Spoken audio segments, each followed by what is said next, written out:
We're doing a special on The Moon. The Moon was an American band of the late 60s. They released 2 albums, Without Earth and a self-titled album, and it's been released on CD. These wonderful, rare 2 albums. We're going to be talking with members of The Moon from Southern California. First up, we'll be talking to Larry Brown, the drummer and producer of The Moon. Hello there, how you doing there? Not bad, in Glendale, California. Yes, indeed. Well, we're here to talk about The Moon, and The Moon were a great band of the 60s, and you can get hold of The Moon on CD. Before we go into The Moon, Larry, let's talk a little bit about yourself. Okay. You mentioned in the little line notes here that you started banging things at 3 years old. So, yes, indeed. My folks said I was counting anything I could get my hands on. And was it a musical family that you were born into, or...? No, actually, I think I'm the only musician of the family. My dad played a little bit of sax, but very badly. Where did the ambition and drive to be a musician come from? It was kind of a natural thing. I grew up in California. It's a very music business city. So, I was kind of born into the music business as far as the location of where I live goes. Just people that I lived around as a kid. One of my best friends was a guy by the name of Steve Nogar. His dad was Thor Nogar, and he was engineer on a lot of the early Elvis Presley records. So, at the ripe age of 10 or 11, I was in Steve's house, and his dad had a little 2-track studio there and was playing me master Elvis tapes. And when did the engineering and the producing, was that part of that process as well? It was all pretty much part of that process, being around Thorne, and then I got involved in a group called Davie Allan the Arrows at the ripe age of about 14. That was a very well-known band because there used to be a show here, Larry, on Melbourne radio called Eek, a very, very good show, and they'd play a Davie Allan and the Arrows track every week. Oh, you're kidding. Religiously. They were huge fans. And we actually had a psychedelic top 50 of all time, and I think we had a Davie Allan and the Arrows track in there as well. But Davie Allan, you've got a big reputation. Oh, okay. So how did, at such a young age too, how did you get into Davie Allan and the Arrows? Well, Davie Allan and the Arrows I got into, I was living in Los Angeles, and we were all looking for work at that time, even though I was about... I think I first met Davie when I was about 14 or 15, along with Mike Curb at the time, who was the keyboard player in the band before he... went on to politics and record business for him. So he would have been fairly young as well? Mike was probably about 17 or 18. And he had moved here from Texas to get into the music business, basically. And he was a struggling keyboard player, and the band would consist of that time of Mike on keyboards, Davie on guitar, and me on drums. Oh, just a 3-piece? Just a 3-piece. And then we later added people to the band, the bass player being Drew Bennett, which was actually the first bass player in the Moon. That's right. And this is all very, very much tied in. It's kind of like, it's funny how it all ties in. But the Moon was originally, I met Matt through Mike Curb at that point because I had just built a studio for him. This is a few years after the Arrows. Now I'm jumping into probably 1967 now, 66, and I had just built a studio called Continental Sound for Mike Curb. And Mike introduced me to Matt of the Moon, of which I introduced Matt to Davie Allan, to Drew Bennett of the Arrows to play bass. Kind of how the original group got put together. Just getting back to Davie Allan, did you tour as well? We toured a little teeny bit. I actually only toured with the group for about the first year that we were together. At that point, Mike wanted to build a recording studio, and my interest really didn't lie on the road. It lied in making records. At that point, I was mixing already. I was probably 17 now. Larry, I know most of the musicians I know, one of the big part of the job is they really enjoy going out on the road. How come you didn't follow that route as well? Because at that time, the road was just not that much fun. Davie, at that point, we were doing a lot of county fairs and small concerts. It wasn't touring to the extent that you see it now, where you're doing big concert halls, and the gigs were fairly small and kind of funky. So, though it was fun, I still had bigger ambitions at the time than being on the road. And so I left the band and wanted to get into the recording business, start building studios, and start making records. Well, I started playing, basically I was about 5 or 6 years old. When I was about 10 years old, I was playing keyboards in a band. The drummer left the band. We needed a drummer real quickly, and we couldn't find one, so I started playing drums. And that was really kind of the first band I played drums, and I always kind of played around with drums. And probably within a year, it became my main instrument. Keyboards kind of became a secondary instrument for me. So did you make the big commitment and buy a set of drums? Oh, yes, I bought a set of drums at the ripe age of 13. Wow. That would have been quite expensive. Well, on a 13-year-old salary anyway. What was your drum kit? Do you remember? My first drum kit was a Ludwig kit. And in fact, it was a white pearl Ludwig drum kit, which I no longer have. I wish I did. And I think later on I switched over to Rogers. and then to Camco, and then eventually I ended up playing Ludwig again, and that's still what I play at this point. Now, Davie Allan, you're fairly successful. We mainly know you for the film stuff, Davie Allan the Arrows, but you had singles and albums and stuff like that? We had singles and albums. Actually, we had the first album, actually our first hit record prior to the film stuff was a remake of Apache by Jordan England. We had Apache 65. Actually, before that we had a record called Slinky, but we weren't called Davie Allan the Arrows back then. What were you called then? God, you know what? I can't remember. We had some crazy name. So how come Davie got the big headline, Davie Allan? Well, he was the leader of the band. Oh, okay. Were the older as well, or? No, we were all pretty much around the same age. And so, how long did Mike Herb stay with the Arrows? Mike stayed basically for, he was out of it after the first album, to be honest with you. Oh, okay. He was always involved in kind of producing it or, making the sales. We were signed to Curb. He was making the big bucks, but he stopped playing with the band almost immediately. He's a very sort of, ubiquitous character in LA. A while ago, we interviewed a gentleman by the name of Michael Lloyd. I know Michael Lloyd quite well. And he credits a lot of his success to Mike Herb, and I think he still works with Mike Herb. Right. Now, so The Moon, let's talk about The Moon now. These are two great albums, 35 years on. How did, Cherry Record, did you get a call from Cherry Red, or how did the CD come about, Larry? Actually, I found out about it through Matt. He said, hey, guess what? There's a label in England that wants to release the old Moon albums. At this point, I was excited because up to that point, the only recording I had was a couple scratchy LPs that were left over from then. Well, I didn't even have it. I only heard The Moon on a battered old tape that I think went through about 50 hands. So that's what's really good about listening to Without Earth on CD. It's just... to me, it was a real treat to hear the records again coming off of a master tape, as opposed to, albums that I've been playing for years that were scratchy, and the inside cuts were very edgy, and all the shortcomings that vinyl has as well. So, Larry, there'd be a sort of a feeling of pride that, people from, not even your own country 35 years later think that these two albums are so good that, we're going to go out and take a financial risk and release them. Is that feeling of pride as well? Oh, yes.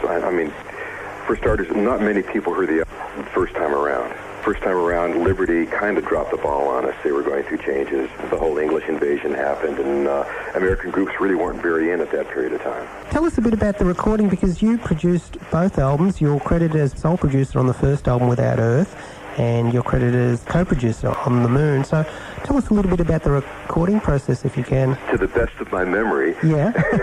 It was a while ago, wasn't it? It was a bit ago. Yeah. I was introduced to Matt, as I said, through Mike Herb. Loved his music immediately. We had just built this studio called Continental Sound Recorders. Continental Sound later on, by the way, went to become Producer's Workshop. And, a lot of records, including Rumors was mixed there, a lot of the old Carly Simon stuff, Richard Perry out there. But this was the first studio that I'd ever built. And so this was kind of a break-in album for me. It was, by today's standards, extremely limited. It was a 3-track studio when we made the first album. Listening back on CD, I couldn't pick that it was recorded on 3 tracks. It was on 3-track. I think towards the back of the album, we might have gotten our first 4-track machine. It was a real labor of love as far as trying to do what we did back then. In fact, I listen to it now and I kind of scratch my head and say, how did I do that? Let these verses be designed for those who hear me. Draw ye nearer. Comprehension wields the sword that kills the fear. Those who hear, draw ye nearer. Life is a season, born in spring and born again in fall. And there's a reason why children sing, 'cause all are one and one is all.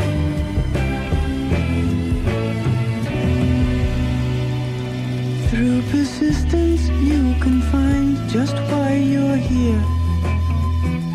Those who hear, draw ye nearer. Pay attention to the tone within your ear. Those who hear, draw ye nearer. Life is a season, born in spring and born again in fall.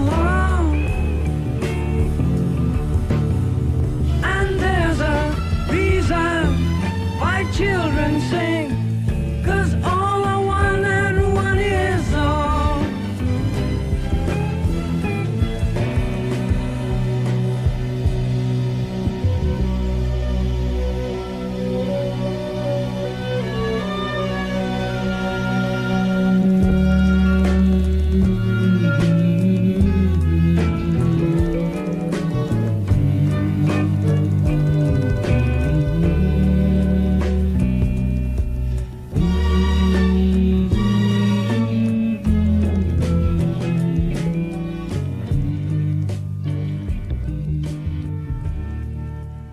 Life is a Season by The Moon, and we are speaking to Larry Brown, the drummer and producer of The Moon, and we'll get back to Larry Brown. It was quite labour intensive, wasn't it? Oh, yes, indeed.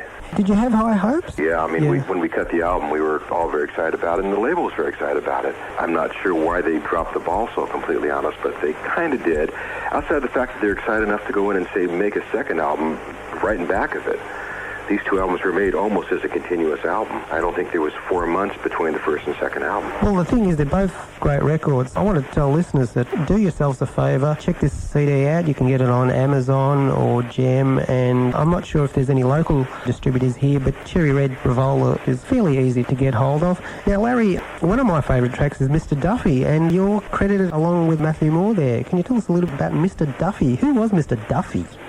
You know, I don't really know. No? It was a character that Matt came up with, and we just kind of started writing a song about it. I kind of kept somewhat out of the songwriting process at that point, mainly because I had my hands so filled with between engineering the album and producing it and playing on it. And Matt was such an incredibly good writer that I pretty much left that into his own hands. Plus, he'd keep coming in with these finished songs that were, I thought were just, knockouts. Larry, I want to ask you, on the cover of the CD, or on the inside cover, there's a photo of you, and you're holding a plaque given to you, I'm reading this out, given to you by a fan in 1969, May the Moon Shine Brightly Forever. That's now, what it says. Do you remember how did that come about? It's funny. It's a fan by the name of Bob Seaman.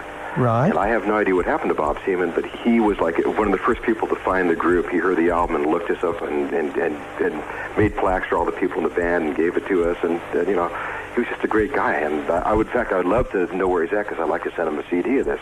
I'm sure more than anybody, he'd probably appreciate it. I could say he's definitely our first big fan.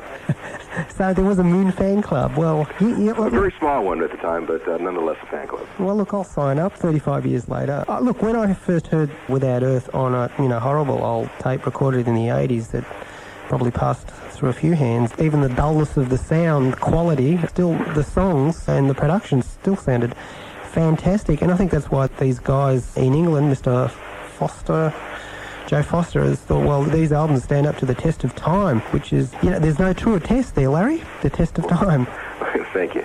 Well, look, after The Moon, you stayed as a producer. Can you tell us a little bit about the post-Moon there, Larry?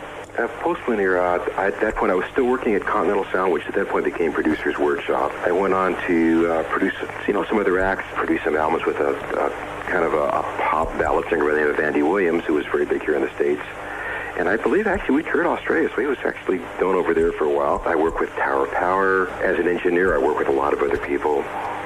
Ted Nugent, and Eddie Money, Edie Brickell, Al Jarreau, Neil Diamond. I did an album with Alan Clark, of course. My Aussie friends, Billy Thorpe. I did all of Billy's American albums. Children of the Sun. I did Children of the Sun, and everything he did over here. And then I went on after that to, I kind of did a turnabout in my career at that point, which is I was producing and engineering, but I was always a musician kind of before everything, and I always enjoyed, composing. And so I went into writing music for television and film, and I went on to co-write a series called War of the Worlds with Billy that I'm pretty sure played over there in Australia. Very strange sci-fi show, but it had its good points. So you went the Mike Kerb route into films. What sort of led you in that direction, Larry? I've always been involved in films right back to the days of the Arrows, because we really had our biggest hits in things like Wild Angels with, songs like Blues Theme, and which was our kind of first really big breakout record with that group. And I went on during that period of time when I was working with Mike in the 60s and the early 70s to do a number of AIP pictures and score them, though they weren't particularly good scores. But I then went on to work on a lot of other shows here in the States. And to date, I think I've scored 17 films and numerous television series, and that's pretty much the bulk of my work now. Though I can be enticed to go into the studio to make a record once in a while. But I love the composing part of it. Well, those AIP films, they have stood the test of time. They're real cult classics, aren't they? Glorious Yes, they are. Our Our first film, which was Wild Angels, was Roger Corman's first breakout picture. Did you have much to do with Roger? Not too much. I mean, he really kept out of the picture. It was very strange. When we were scoring movies back then, it's not like we score them now. There'd be a music editor that would watch the film and take notes. I mean, sometimes we never even saw the picture. Gee.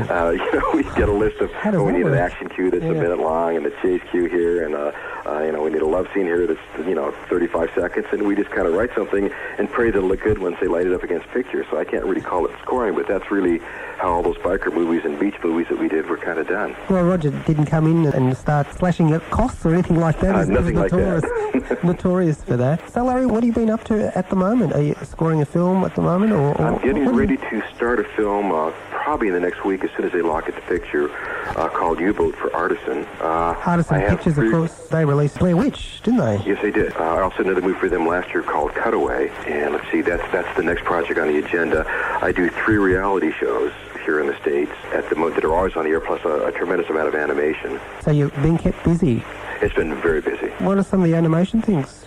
Let's see, I did the New Adventures of Johnny Quest, Happily Ever After for HBO, if you get HBO out there. No, unfortunately we don't. Phantom 2040, there's more. I engineered a lot of Teenage Mutant Ninja Turtles, the original ones. So there's been a lot of shows, probably over 200 episodes of animation.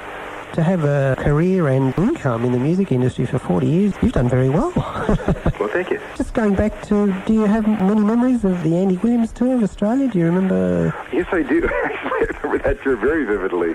He was very popular in Australia, and I'm pretty certain that his show got regularly aired and was a big hit here as well, too. Did you cover the whole country? Or? I covered most of the country. I was in Melbourne and Sydney and Brisbane and I think probably most of the bigger venues at that time. This was quite a while back. In fact, the first year we toured was the first year they opened up the Opera House. 73, I would 73. Say. Yeah. And I remember distinctly because at that time there was not a lot of really great orchestras in Australia. There was one wonderful one, but unfortunately, Burt Bacharach, I believe, opened up the Opera House, if I'm not mistaken, and he got that orchestra. Oh, okay. So we kind of toured with a second-string orchestra, which actually turned out to be wonderful players in the end. It just took us a little longer to get it into gear.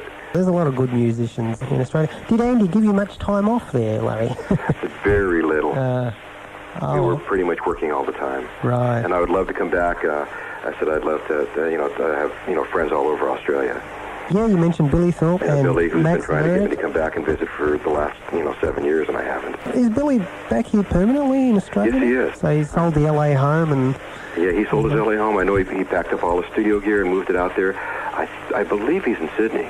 Well, he just did show there was a big festival here recently headlined by Bob Dylan. It was called the Blues and Music Festival or whatever. But Billy performed and Max Merritt performed, and yet they all went down really well.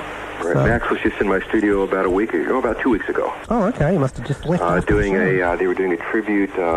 It was a Bee Gees cut that I believe is part of their, I think he called it the Golden Tour or something like that. I'd have to get the paperwork on it, but I know that Billy's involved with it, and it's a charity thing. And I've known Max for years, and of course I've known Billy since he's been here in the States. Probably told you that he was like a rather big pop star in the 1960s. Yes, indeed. We would kind of rib him about to that at times here in the States. Wearing these terrible suits and ties. Well, he did quite well, and I think he's written a couple of books already, but he's made the ultimate in success. He's been on This Is Your Life, so... Well, there you go. Well, Larry, anyway, look, we've run out of time. I want to thank you very much for taking time to talk with us. Good luck with The Moon. The Moon definitely deserves to be heard. These 2 great albums are out on CD. But it's great to talk with you, Larry, and wish you all the success that you've had in the past. Well, thank you so much. All right then, Larry. You take care now. Okay, you too. Bye-bye.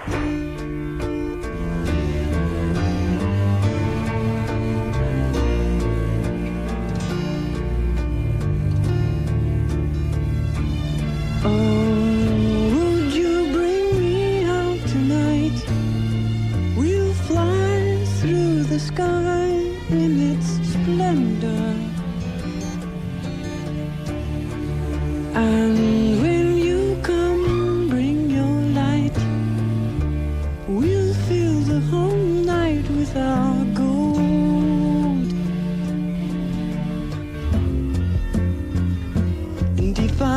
it up in the sky, be sure I don't fall. And if I fall, be sure I bounce when I land in my dreams, in my living.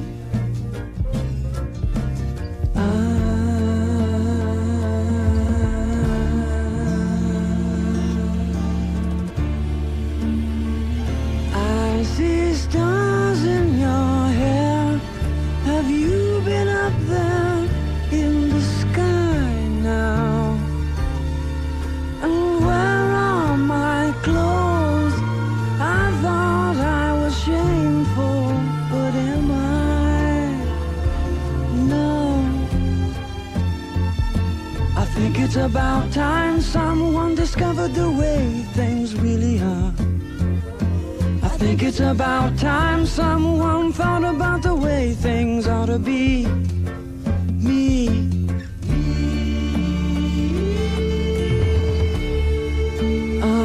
Would you come out tonight? We'll fly through the sky in its splendor. And when you come, bring your light. We'll fill the whole night with our gold.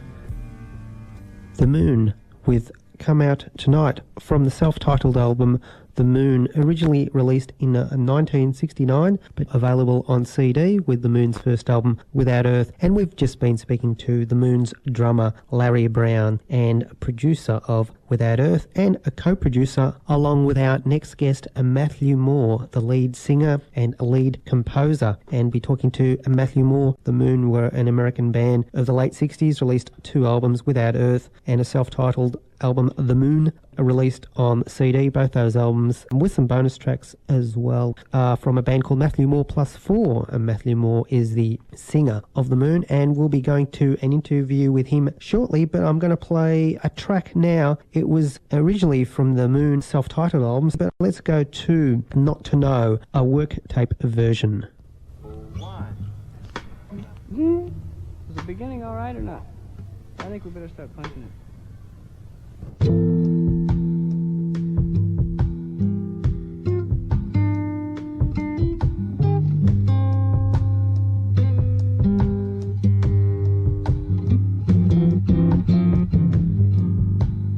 Now if some person should ask you to listen,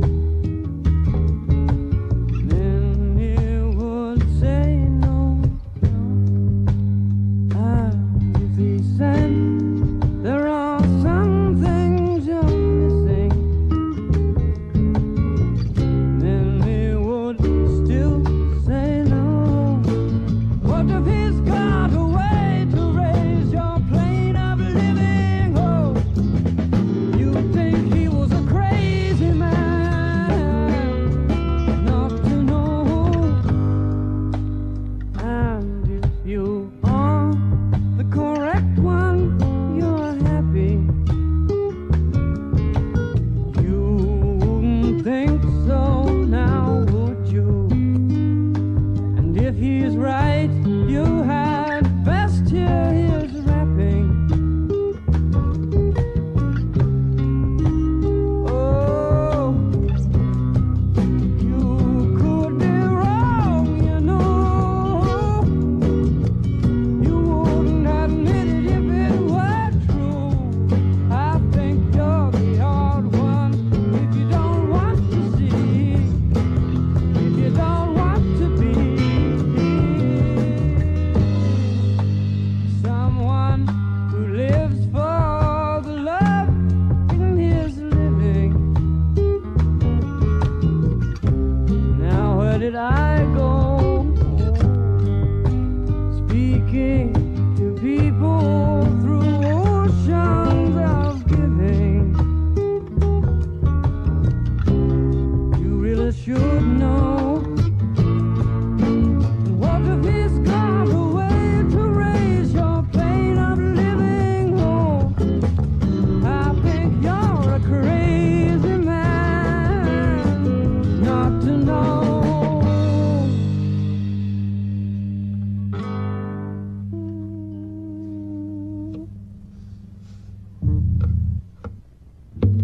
Hello, Matthew Moore in Southern California. Hello, Nick. How you doing? Not bad. Matt, we've just been talking to Larry Brown, the drummer and producer and co-producer of The Moon, and now we're talking to yourself, the lead singer and lead vocalist and lead composer, etc., etc. Yes, it's good to talk to you again, Nick. Well, last time we spoke, the two Moon albums were on their way, but now they finally arrived on CD, so congratulations, because now they're easily accessible for people to hear how good these albums are. Yeah, they came off real well. I'm real happy with the way the CDs came out. Well, they sound fabulous. Now, Matt, well, just give us a quick rundown, if you can, Matt, of your career in 30 words or less. I started in Idaho, actually, a state north of here, up near the Canadian border. In fact, a small part of it borders Canada. I formed a 4-piece and 5-piece group, just drums, guitar, and bass, and keyboard, and we played, local dances. We would even rent the hall and put radio spots on and do the whole thing ourselves, and we became pretty well known during that time. That was probably in 1965, 1966. We enjoyed playing at the resorts up there, Sun Valley, Idaho, and Jackson Hole, Wyoming. These were ski resorts. In the winter, we would play there. I finally decided to come down to Los Angeles. My brother Daniel had asked to bring the band down and record some of our songs, and so we did. And eventually, the band went back up to Idaho. But I kept coming back to Los Angeles and recording. My brother was producing. And we were able to play some singles in hopes of getting an album with Capitol Records and White Whale Records and Crescendo Records and, some of the labels in Los Angeles. And they were released, and, when if you didn't get an immediate reaction in those days, you just went on to the next project as quickly as you could. So in about 1966 or 67, we presented some of my recordings, and Mike Curb had Sidewalk Productions, and he said he wanted to do an album. So we talked to Larry Brown as a possible producer and drummer, and I had just recently met David Marks, and Larry introduced me to Andy Bennett, to Drew Bennett, the bass player, and we kind of hit it off, and we started running through some of these things and decided, well, this is going to be the band. So decided to call it The Moon. And where did the name come from, Matt? Well, my reason was the free advertising every night up in the sky. Oh, But we had several. Unfortunately, we went through, like everyone does, several different possibilities for a band name, and it just I think it struck everybody kind of funny that it was so obvious, this thing, and no one was calling themselves The Moon. So we just decided on that, rather than keep looking and looking and looking for a name. That was good. That was fine with us. So. Okay, before we talk about The Moon in depth, after The Moon, you recorded with Joe Cocker, you toured with Joe Cocker and wrote songs for him, etc.? Yes. Joe recorded about 5 or 6 of my songs. Started in the Mad Dogs and Englishmen tour in 1970. And in the next 4 or 5 albums or so, he did at least 1 and sometimes 2 of my songs on each album. And I've been recorded Kenny Rogers in the first edition and Barbra Streisand and quite a few. Matt, that's a good feather in your cap, having Barbra Streisand record one of your songs. She did the same one that Joe Cocker did at first, the Space Captain. And her version was a little different, but it was pretty well done, and it got a lot of airplay and a lot of sales generation in France. And then there was a fellow over there, I can try to remember his name, but he recorded it in French, and he got a big hit on it. So, on Space Captain. This was in 71 or 72. He was a very well-known French recorder, so he was well-known, and I'll think of his name here eventually. But are the royalty checks still rolling in for Space Captain? Well, yeah. After those incidents where I was out on the road, I went out on the road with Joe, and I went out on the road with David Cassidy, of all people, and went to Europe twice with David and on his tours. And then in 80, what was it? It was 78 and 79. I cut 2 more albums for Caribou Records, and that's a Columbia subsidiary. before they became Sony. Those are Winged Horses and The Sport of Guessing. Yes, exactly. That was my main push were the 4 albums that were generated during my musical career there.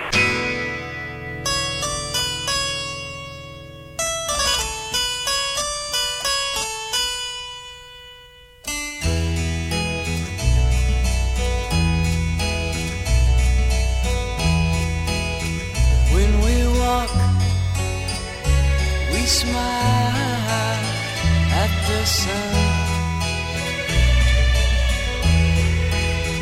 In the rain, we laugh and we run. Do you think I'd ever leave you?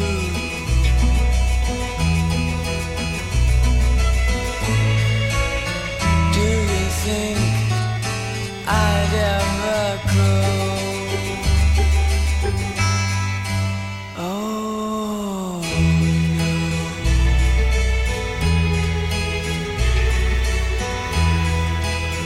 Though we're young, we've made plans for our life.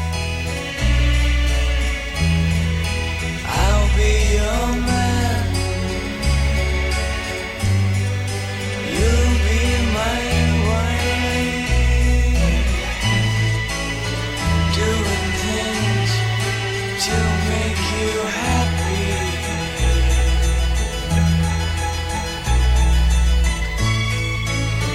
Doing things lovers do. Me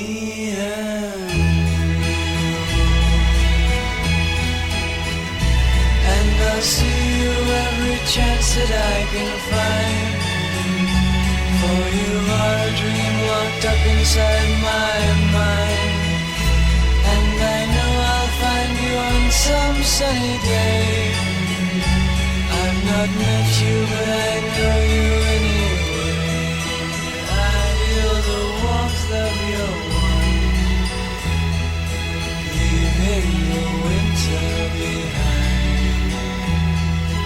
Ah, but it's cold outside your door. Give me more.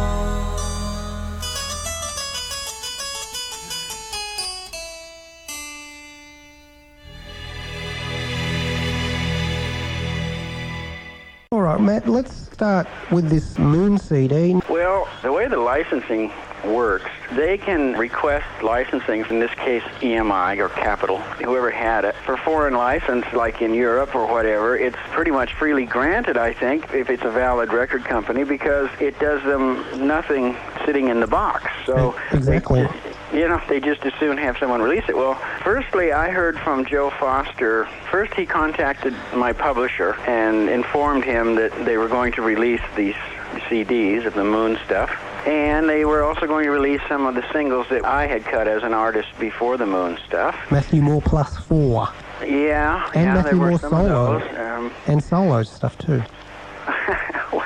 Yeah, but then I did get a couple of emails from Joe Foster directly, and we had a few little conversations as to, I was asking when he was planning on doing it, and it took several months between the first communication. And then as it got down toward the final bit, I was put in contact directly with the Revola label representative in Los Angeles, a fellow by the name of Steve Stanley. And Steve is the fellow that designed and put together the fold-out pages and things that are with the CD now. I think he did a real good job. Yeah, look, I mean, he couldn't go wrong by having the original artwork or the original album covers. Well, I was really glad they did that. That was most of my questioning of Joe Foster was, what is your artwork idea? What are you going to do, Because I was really fond of this artwork when it first started. That's another good thing about the Moon. The 2 covers are just the original album covers. They're just fabulous covers. The only problem is they're not as big No, on the CD. They're a little bit smaller. Yeah.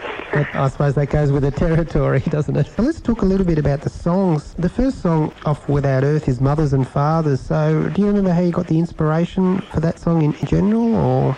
Well, we were looking for, and I was trying to write a song that would be a single of those days, you know. They were released on 45s that you put on a phonograph. I suppose a lot of people don't remember phonographs. Oh, I don't remember them. But anyway, so you would release a 45 off of an album and give it a shot, and you'd try to get them to turn over and get the B-side too, and see if anyone liked it and if it became popular and sold, and would in so doing sell the album or draw attention to the album. So that was one of our first shots as a single, was Mothers and Fathers.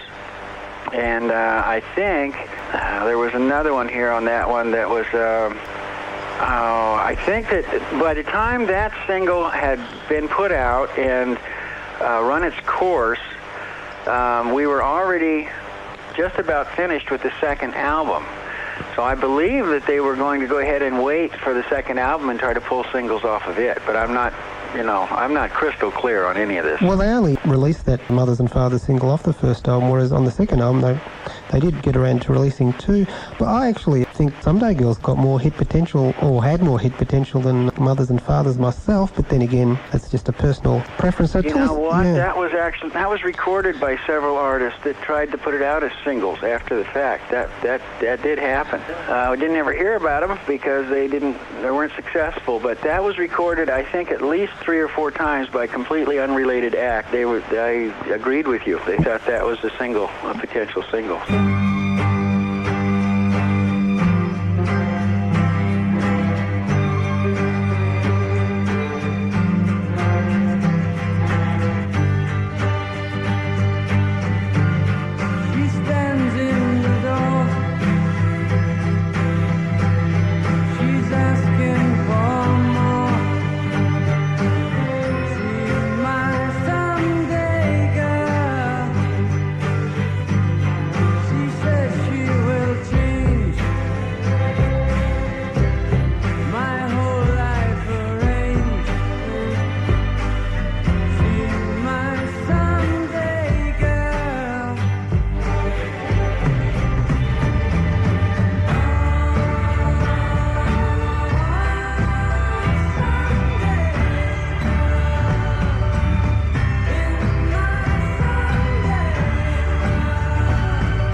He did a couple of covers as well, like Brother Lou's Love Colony, which was written by a couple of guys from the band The Colours. So what made you do that song, Matt?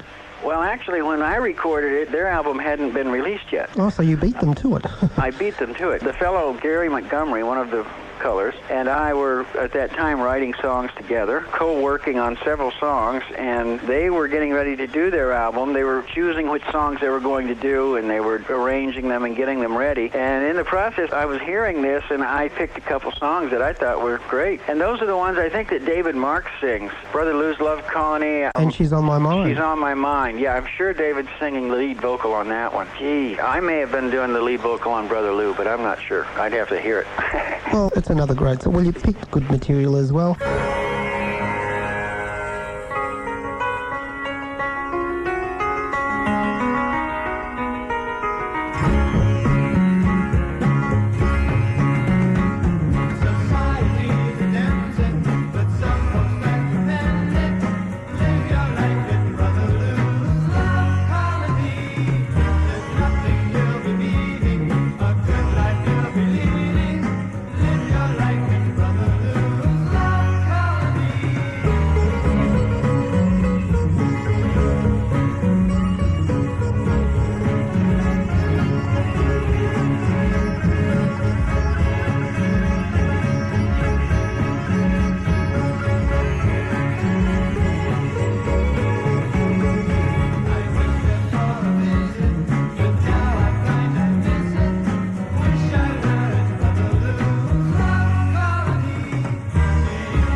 Matt, I want to ask you, let's go on to the second album. Now, Pirate, the subject matter is about a pirate who gets reincarnated. Now, where did the idea for this interesting idea come from? Nick, I don't have any idea. Just popped into your head? As the lyrics were built, yeah. So I'm singing along and practicing parts of the song and stuff, and then I would throw out a phrase, and then I always had something recording me, so I could go back. It's like taking notes, you know. So if there are any good lyrics, I can save those and call out the rest. And the parts that caught my fancy were this direction of reincarnation and coming back, and and then the pirate came back too as a beautiful woman, which just messed up the whole vengeance and retribution thing. So I just thought it was a funny idea for a song. Is what I did. Well, it turned out to be a good song, and you didn't get any disagreement from the band because they went along with you, didn't they? Oh, no, they always went along. They had no idea what was going on anyway, so we were all kind of in a fog. Well, Larry had, as we spoke before, he had a great respect for your songwriting, and another good song, Lebanon. Lebanon's a little town next to where my parents lived up in Oregon. I was literally lost in the dark out on a highway. I wasn't familiar with it, and I was thinking about that. I was really lost, and there's a bunch of little teeny roads and farms and miles between lights, and I was really lost. I had no idea where I was, and when I got back, I decided I should release some of the frustration I'd been through, and that's what came out of it. And we're going to be playing a work tape that you've sent us down here of the Lebanon. We can compare how the process went from an earlier demo recording to the finished product. So there was quite a lot of work there, wasn't there, Matt? Yes, there was, and you have an advantage. I haven't listened to these two back-to-back, so very few people have heard those, yes. And it just sort of gives a really good example of how you guys managed to build up a song. You just wrote the lyrics, or was there a lot of rewriting involved, or did you just come straight out and get them down? No, when I came to the studio, the song was finished. In fact, already charted. I would write chord charts for it so that everyone could follow along, and it sped it up, you know, instead of trying to do it by memory, it's better. And everyone could make marks on the music paper and show that we're going up here or we're going down here or whatever. And that's how those arrangements ended up the way they were, because we would go through them over and over and over again until everyone was familiar enough with the chart to where they would know where we were in the song at any given time, and by their own marks know what they are going to do there. So.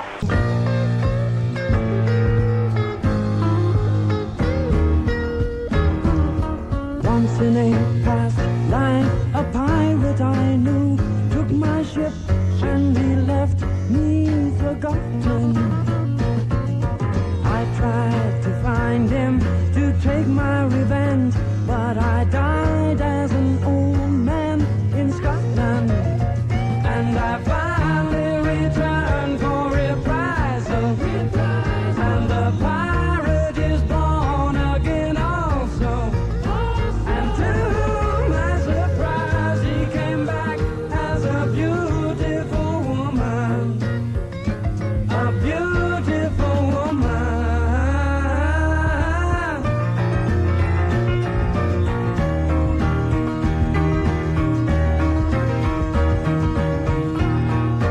I couldn't hide. Once in a past life, a pirate I knew took my ship and he left me forgotten. I tried to find him to take my revenge, but I died as an old man in Scotland. And I finally returned for reprisal, and the pirate is born again also. And to my surprise, he came back as a beautiful woman, a beautiful woman.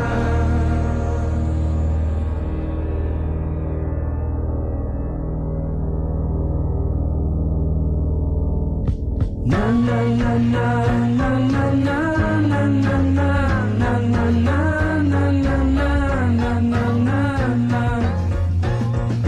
Na na na na na na na na na na na na na na na na na.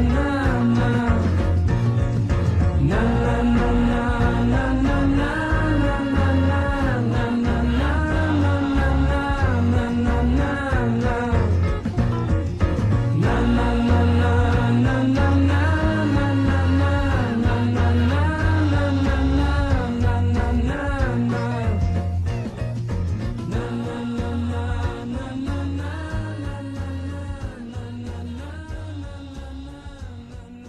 na.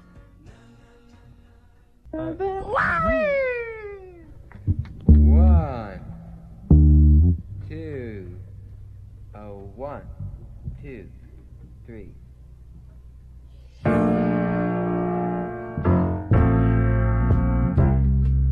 True lovers are warm in their beds, and the gambler he's out walking,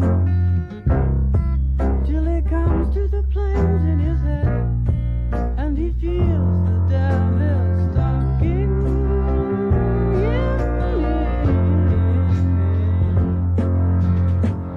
And when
Let's listen to that, okay?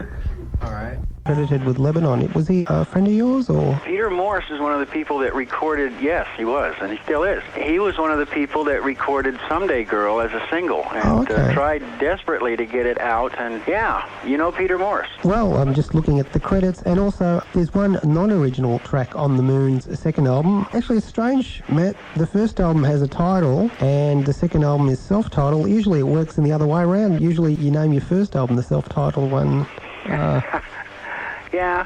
Where did the title Without Earth come from? Well, I think that was just part of the idea that we tried to relate to the person who did Mr. John Eastman did the artwork for the first album, and that shows us floating in space, and I believe that was where I was trying to go with the whole idea of that. And so then Without Earth just developed, I think, as a title for the album from John Eastman's contribution. When we saw his painting that they used for the cover, I think that's probably when we came up with the name of the album. We had quite a lot of time there. At first, the album had not been placed with a major label. Mike Curb Sidewalk Productions placed it with Imperial long after the album was completed, and we were well into our second album. And so we had lots of time to mess with the artwork and the idea of the whole thing. So, obviously with the second album, you didn't have time to think about a title as well, or? Well, in the second album, we didn't have a choice. The art department at Imperial Records took over. They won some kind of a graphics award for that big foot and ear thing. It's a great cover too. Yeah, usually when you hear record companies taking over the graphics, they really screw things up, but another great cover. Yeah, I thought that was a good one. I was very happy with that. I was a little surprised. As it turned out, it was one of the last covers that Imperial Records art department did. They kind of all got laid off and fired and kind of closed down by the time right after this project was finished. Matt, not only the front cover, the back cover's great too, with that little game with you guys. Yeah, I thought they did real well. That was an interesting idea they did, yeah. And just for listeners out there, the back cover is like a little snakes and ladders game with members of the band in numbered squares. Oh, they're not actually numbered, but did you ever play the game, Matt? Well, no, probably not. Or I may have, I don't know. I didn't understand how to play it, probably. Well, a couple of other songs I want to talk about quickly, Matt, is the only non-original is Mary Jane, another great song. It fits the mood of the album perfectly, and written by Robert Climbs, I see, who is your string arranger on the albums, and I'm not sure if it's a man or a woman, Patrick Whitcraft. Patrick, yes. A man. Yeah, he was a friend of mine that lived up in a very small town in Oregon called Sweet Home, Oregon. That was where my parents were living at the time. And I went up to visit them, and then somehow or another I met him. I met Pat. He knew that I was a songwriter, and he had introduced himself, and he wanted to show me this song. I really liked it, and I took it to Bob Climbs, a string arranger. Bob did so much on it with his strings and his arrangement that Pat agreed to let Bob have some of the writing credit because he modified it pretty hugely. But it was still held. It's still a very nice song. It's a beautiful song. And lastly, the last track, the last Moon track on record and on the CD, because then you've got your solo material. But Mr. Duffy, I was asking Larry a bit about it, but he couldn't remember. Who was Mr. Duffy? Some poor old, was he an actual person? I think I might have based that idea on a blind gentleman that sold magazines and newspapers at a local ranch market on Wilshire Boulevard, I believe, in the Hollywood area of Los Angeles. Yeah, there was a guy in there. I don't know if his name was really Duffy, but there was an old gentleman in there that he just was always had something good to say. He always had a joke, and he recognized your voice, you know, and he knew a lot of his customers. And he was there for years and years and years, and he just sold magazines. He could tell when the little kids were looking through the magazines and they weren't buying them, you know, he could hear the pages and stuff, and he'd give them a hard time. He was an interesting old guy, and I think that's where I got the idea to write about this stuff. Did he ever know that you recorded a song about him, or?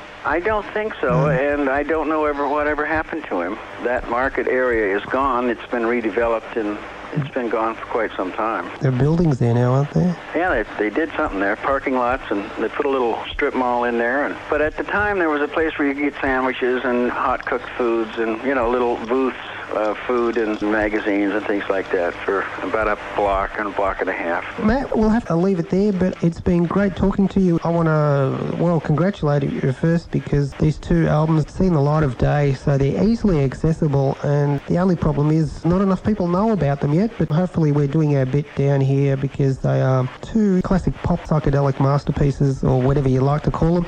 I don't want to label them, but they're brilliant albums, and that's not just me talking because two guys from another country have thought fit to take a financial risk by re-releasing these albums. It's a credit to you and the guys and the work that you did then. Yep, congratulations there, Matt. Well, thank you, and I'm very glad they came out. And I'm really glad, Nick, that you like them and that you're playing them, because I want people to hear them too.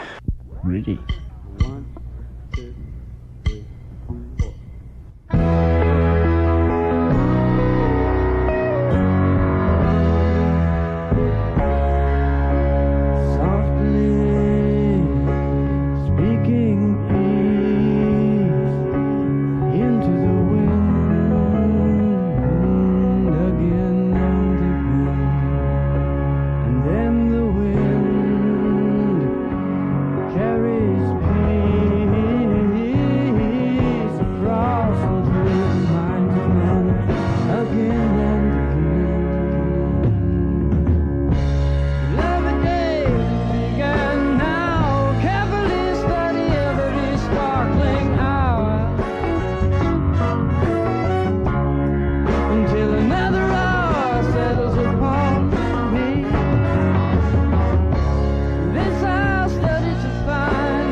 We'll be talking to the Moon's guitarist, David Marks, from upstate New York. David, thank you very much for taking time out to talk to us. My pleasure. Well, I want to basically cover your career as best as we can. I want to take you back to Hawthorne, California.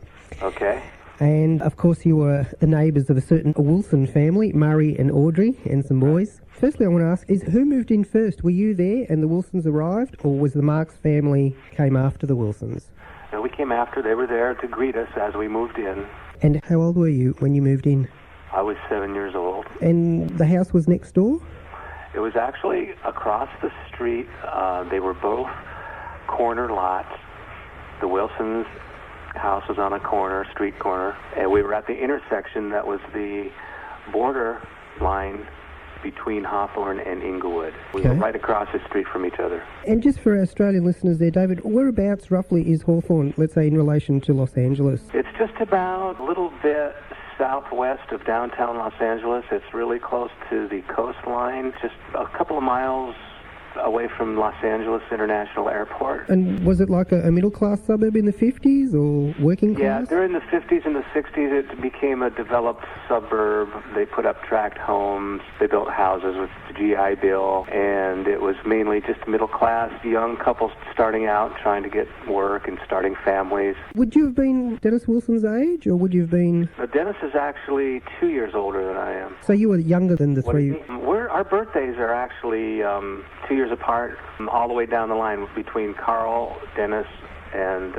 Brian and myself being the youngest. So obviously you played with the Neighbourhood Boys. What are some of your memories? Because we've seen, on Australian TV, we've seen the Beach Boys film, and, well, Murray Wilson sort of portrayed as the bad guy. Is Which that how... film was that? Is that the John Stamos? I think it is, yes. How true was that? Or how did you see Murray Wilson as a child growing up? Well, the folklore has it that Murray was a tyrant and, cruel, but he was pretty much the same as any other dad of the time in that neighborhood. The things Murray did was just out of love and the way he was taught. There wasn't any excessive violence, but the school of parenting at the time was that, if your kids got way out of line, that you have to knock them around a bit, And when did you take up music? Because it was a very musical family, the Wilson family. Was your family musical? Yeah, I was exposed to music at a very early age. My grandparents played, my grandfather played, and his cousins came over from Europe. I remember as a small child playing guitars with them. I'd always had, my cousins were taking music lessons, and I played trumpet in the 6th grade. And the Wilsons, I had a look at your website last night, and the Wilson family had, like, Murray would play the piano, and Audrey, Murray's wife, would play as well, and the boys would be there. Were you a part of that as a neighbour, or? Yeah, I was mostly an observer, but I was present at many of their family music hour get-togethers. It was quite a treat for me to sit around and listen to them sing and play. And how did you become a Beach Boy? What was that progression there? Well, living so close to the Wilsons and being there every day, growing up with them and doing, just childish things with them, everyday stuff. Natural progression was that I be in on the music. So when the band was formed, when the Beach Boys band was formed, I was automatically just right there, became part of it. Well, Carl and I were playing guitars together before the Beach Boys band was conceived, and we were both very interested in guitar music, and we played together after school every day practically, and that was sometime before the Beach Boys were actually conceived and turned into a band. And what about Brian and Dennis? What were they doing at the time when Carl was practicing with you? Well, Dennis was mainly into cars. He was very interested in racing cars and surfing. He was very athletic. He surfed a lot. Wasn't real interested in music, whereas on the other hand, Brian was studying music at the City College and writing songs and trying to recruit people to practice his music with so he could teach various vocal parts to people so he could hear how his arrangements were sounding, and sometimes he had trouble recruiting people. But that's what he was pretty much doing at the time. Carl and I were just, learning how to play Chuck Berry licks. How did it come about that you became a Beach Boy and you recorded albums and you went on tour with them as well? Yeah, I did several tours with them in the beginning. I was actually on their first 4 albums, 4 and a half, and during the first few years of the 60s, we toured quite extensively. And was that a whirlwind sort of rush? Oh, yeah, you bet. Screaming girls and... Everything, yeah. It all came really fast. Do you have many memories, or did it just sort of rush by? Oh, I have quite a few memories, and sometimes they're right there, clear as a bell, and other times they just sort of run together, and it's hard to grab onto them. It's been quite a while. My wife Carrie and I are trying to wake up some of those memories, and we're trying to write some of them down. The website has a few stories that I remembered, and we're trying to dig a little deeper into the well, and because it's rich with experiences and stories. You played on songs like Surfin' USA and all those fabulous early songs. What prompted you to leave? Was it Al Jardine's return from medical school, or did you feel that you'd... First time in the 60s? Yeah, the first time. There was no one real reason, Nick. It was mainly just a chaotic time in my life. I had a lot of other activities. I had school, a lot of different friends. It was really hard to focus. The political things were starting to formulate in the band due to the overnight success. There was a lot of money starting to flow in, and then the jealousies began with the money situation, and they wanted to form a corporation, and then it would involve lawyers. And and I just wanted to have a good time. I wasn't involved in any business. I didn't want to hear about any business. I was just a child. Did you think of it as a career, or did your parents dissuade you, or were they encouraging in your music, or? Oh, to be truthful with you, I would have to say that we didn't realize that it was going to be a big, business that was going to end up, Right. all over the world with fame, world fame. We had no idea what was going to happen with that. And lasting fame too. Yeah, it's just amazing. I still am surprised. The thing is, David, the music has stood the test of time, basically. Yeah, some of those songs are great. Anthems. Brian was a genius. He was able to come up with so many good songs. There's not a bad one there's a couple of those questionable songs, but most of them are anthems. They're just, classics. Exactly. Well, he basically defined a genre. He invented, maybe Jan and Dean started the ball rolling, but he popularized it like... Jan and Dean sort of invented a style that Brian might have borrowed a little bit in the beginning. And then Jan and Dean came right back and borrowed Brian's successful formula. And they actually wrote together quite successful. David, I want to get on to Dave and the Marksmen. Tell us about the next band you formed. Okay, these were a bunch of guys that were going to Hawthorne High with Dennis and Carl and Brian. And they had their own little garage band. And the drummer was Carl's friend and sat in for Dennis on a couple occasions when Dennis wasn't able to appear. And I became friends with him. His name was Mark Grosclose. He was a fine drummer and artist, and I decided that I would play with these guys, and they agreed to do my songs. And we changed the name of the band and became the first band signed with A&M Records. And then we went on, after a couple of unsuccessful releases with them, we went on to Warner Brothers and it wasn't totally unsuccessful. We got some airplay and we got some jobs. We got a few tours, basically on the West Coast, stuck pretty close to the West Coast with the band. And I don't even think it was 2 years. We just disbanded, went on our separate ways. There was no screaming overnight success that we had experienced with the Beach Boys, so we disbanded. Tell us, how did you manage to become the first act signed by A&M Records? Just a total coincidence. Jerry Moss and Herb Alpert decided to open up a record label. And my friend, Russ Regan, happened to know these two guys. Actually, Herb Alpert had a hit instrumental song called The Lonely Bull. I don't know if you remember that or not. It's a trumpet solo, and it was pretty successful in the States. Made quite a bit of money, so they opened up their own label, and I was just there at the right time. They liked the possibility of the band and signed us. They became one of the biggest labels in the world. Exactly, and they're still going strong, I think. Yeah, I think they ended up buying Brian Wilson's publishing to his tunes. Well, that'd be quite lucrative. I just have to tell you, I used to live in Los Angeles for 4 years, David, and half of that time was spent living behind A&M Records. Off of La Brea Avenue. Yeah, I lived on Sycamore Avenue. Behind the I know right where that's at. Behind the car park there. Yeah, I had a little apartment up on Franklin right up from there. So I know right. What year was that, Nick? I was there between 93 and 97. Gee, I don't know. I couldn't tell you where I was right now. Well, let's go on. So after Dave and the Marksmen, how did that come apart? Was it just a loss of interest, or...? Well, in those days, if you didn't have instant success, then, the interest was lost.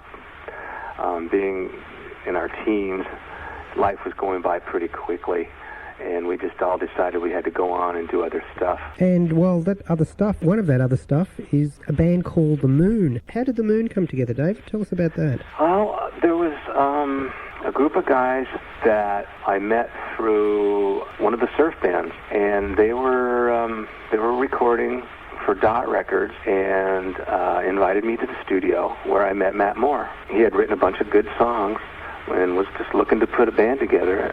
And again, I was at the right place at the right time and was asked to perform my guitar stylings on Matt Moore's 2 Moon album. Did Matt know you from the Beach Boys?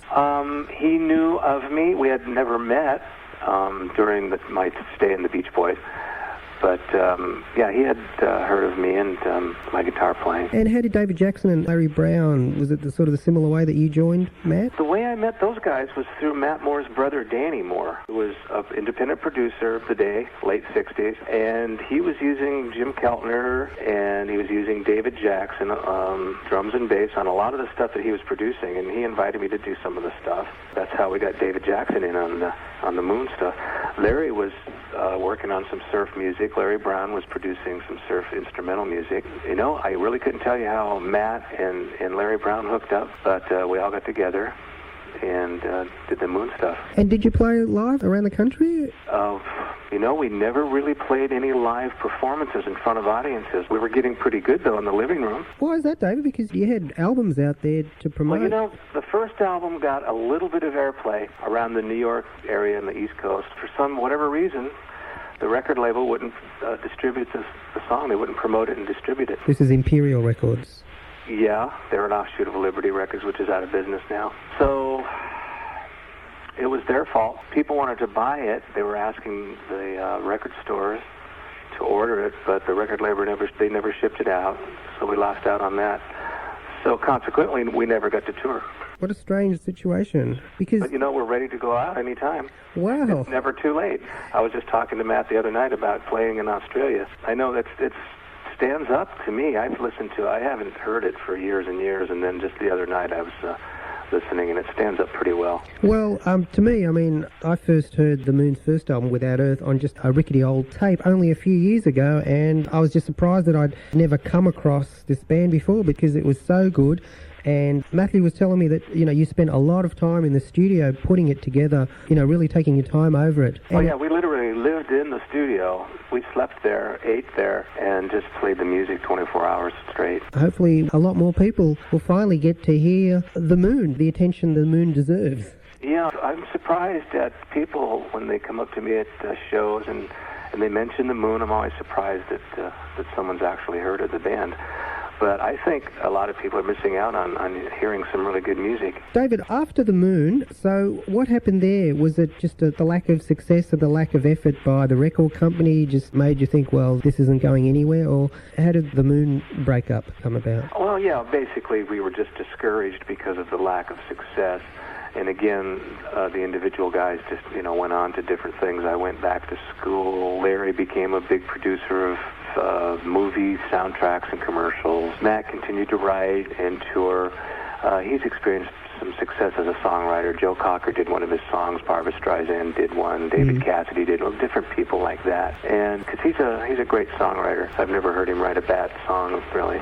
And then David Jackson just became one of the most workingest bass players in the world, all the time with everybody. He's just, you know, in demand all the time for session work and live performances and everything like that. Tell us a bit about, you went back to school. What school was that? That was a music school, wasn't it, there, David? Yeah, one of my ex-partners from the 60s went to Berklee School of Music in Boston for a year or two, told me all about it, and I was very attracted.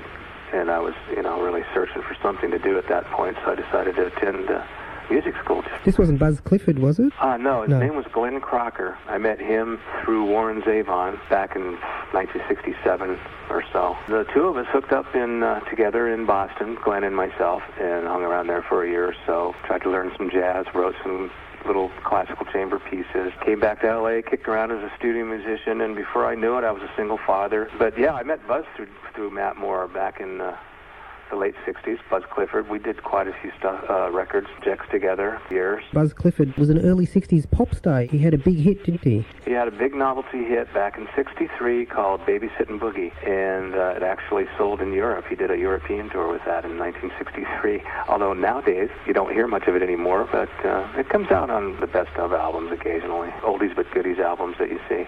Tell us, Warren Zevon was very popular here in Australia in the 70s and 80s. Tell us your specific connection with Warren Zevon there, David. We met through a record label, White Whale Records. They had the Turtles, which were they're the biggest from the same neighborhood as the Beach Boys, Mark Foreman, and they were like neighbors of ours practically, and they were at all of our shows. Warren was hooked up with the same record label, White Whale Records, and he had a local hit at the time. It was called Follow Me. He went by the name Lime, and he dressed in green and had green clothes. Ben Greenwald in his apartment. Talk about an identity crisis. He became one of the underground great songwriters, though. Werewolves of London. Yeah. David, I want to skip on to the Beach Boys again. Now, how did the call come to you when the Beach Boys asked you to come back for the second time? I had heard that Carl became ill, and Did you keep in touch with Carl over the years there, David? I had talked to Carl maybe a year previous to learning of his illness. I had seen him in Las Vegas, and we spoke briefly. But yes, the answer to your question is I was in touch a little bit with the guys through the years from time to time, mostly with Mike. He tried getting in touch with me, but I was really kind of out of his range. He finally got in touch with my mother, and I got the message from her that he wanted me to come back and maybe sit in for Carl till Carl recuperated, which I did. And I was there several months, maybe almost a year or so, and then unfortunately, as we all know, Carl didn't make it. I stayed on for another maybe year or so after that and just became disenchanted with the touring life.